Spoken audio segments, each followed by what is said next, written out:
ગુજરાત અને દેશભરનું આસ્થાનું કેન્દ્ર અને ખાસ અમદાવાદના નગરજનો માટે તહેવાર ઉત્સવ એટલે 149મી રથયાત્રાની સંપૂર્ણ તૈયારીઓ થઈ ચૂકી છે। ત્યારે નાયબ મુખ્યમંત્રી અને અધિકારીઓ દ્વારા સમગ્ર રથયાત્રાના રૂટ ઉપર ફૂટ પેટ્રોલિંગ કરી નિરીક્ષણ કર્યું।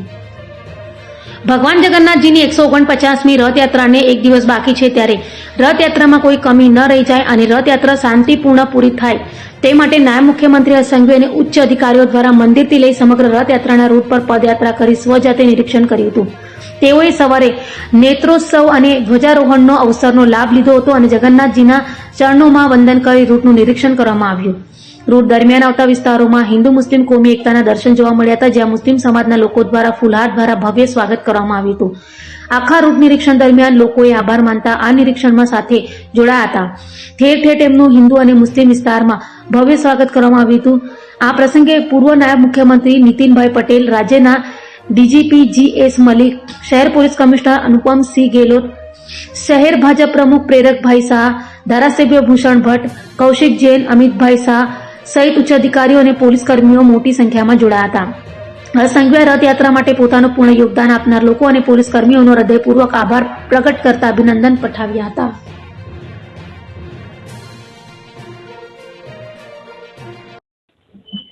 ગુજરાત અને દેશભરની સૌથી મોટું આસ્થાનું કેન્દ્ર અને ખાસ કરીને અમદાવાદના નગરજનો માટે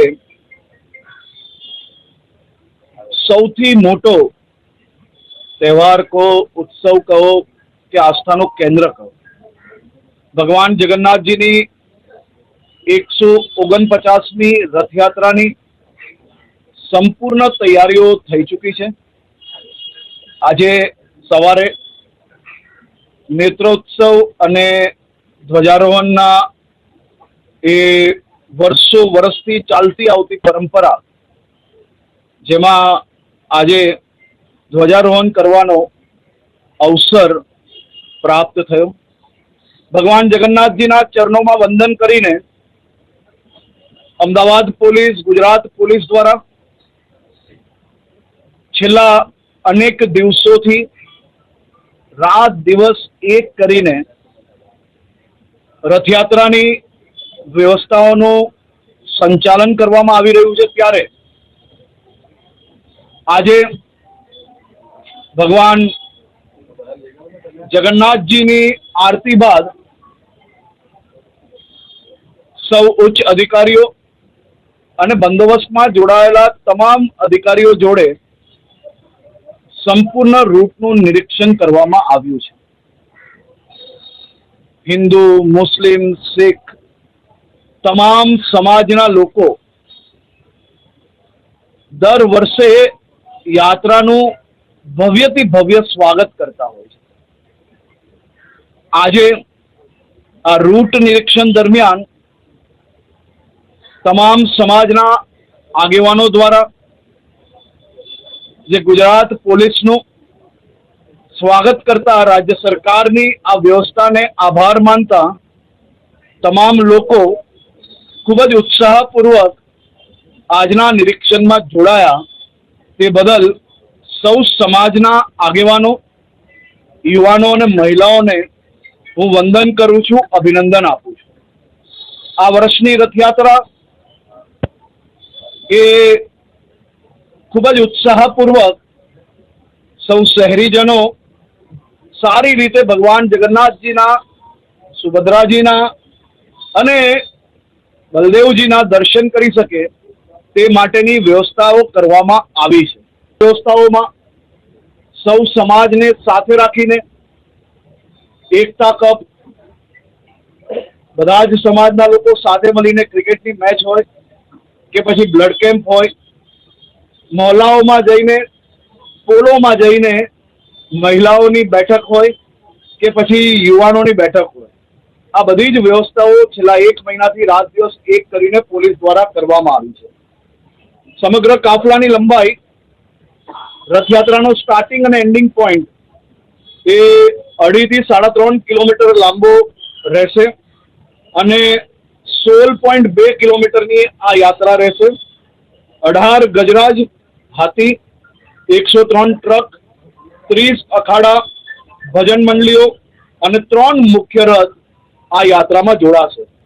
સવારે 7 કલાકે નિજ મંદિરથી પ્રસ્થાન અને બપોરે 12 કલાકે સરસપુર મોસાલ ખાતે વિસામો યાત્રા દ્વારા લેવામાં આવશે. 1:30 કલાકે વિસામા ખાતેથી પરત પ્રસ્થાન થશે અને પરંપરાગત જે રૂટ છે તે સંપૂર્ણ રૂટ પર પસાર થઈને લાખો શહેરીજનોને દર્શન આપીને 8 વાગ્યા સુધી મંદિર પર યાત્રા પહોંચે તે પ્રકારની વ્યવસ્થાઓ કરવામાં આવી છે. સમગ્ર બંદોબસ્તને મૂવિંગ અને સ્ટેટિક 2 ભાગમાં વહેંચવામાં આવ્યો છે. કુલ 26 રેન્જો બનાવવામાં આવી છે.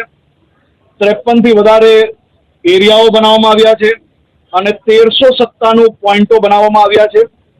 10 આઈજી, ડીઆઈજી, 42 ડીસીપી, 88 એસીપી, 900 થી વધુ પીઆઈપીએસઆઈ અને 30,000 થી વધુ જવાનો યાત્રાના બંદોબસ્ત વ્યવસ્થાઓમાં તૈનાત રહેશે.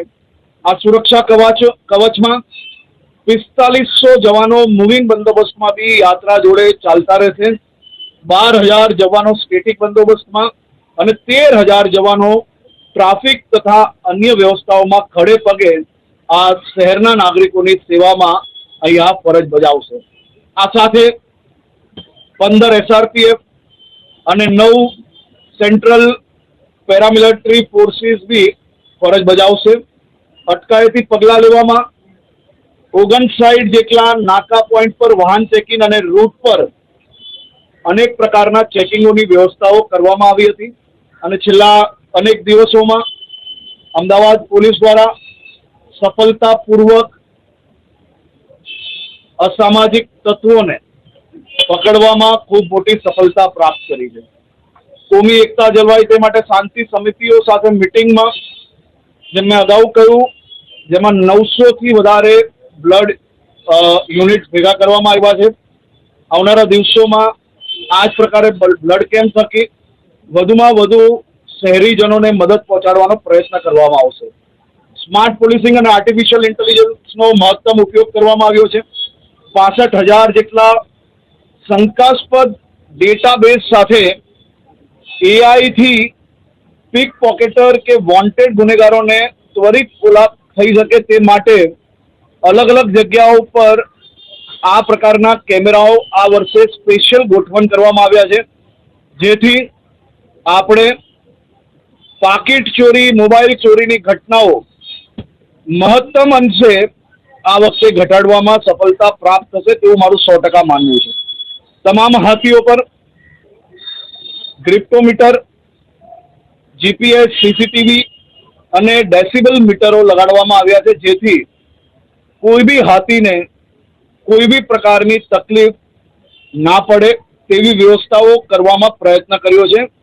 અને હું શહેરીજનોને બી વિનંતી કરું છું, મંડળીઓને બી વિનંતી કરું છું, જ્યાર તક ગજરાજ પસાર ના થઈ જાય ત્યાર સુધી ડીજે એ ક્ષેત્રમાં ચાલુ નહીં કરવો જોઈએ, જેથી ગજરાજને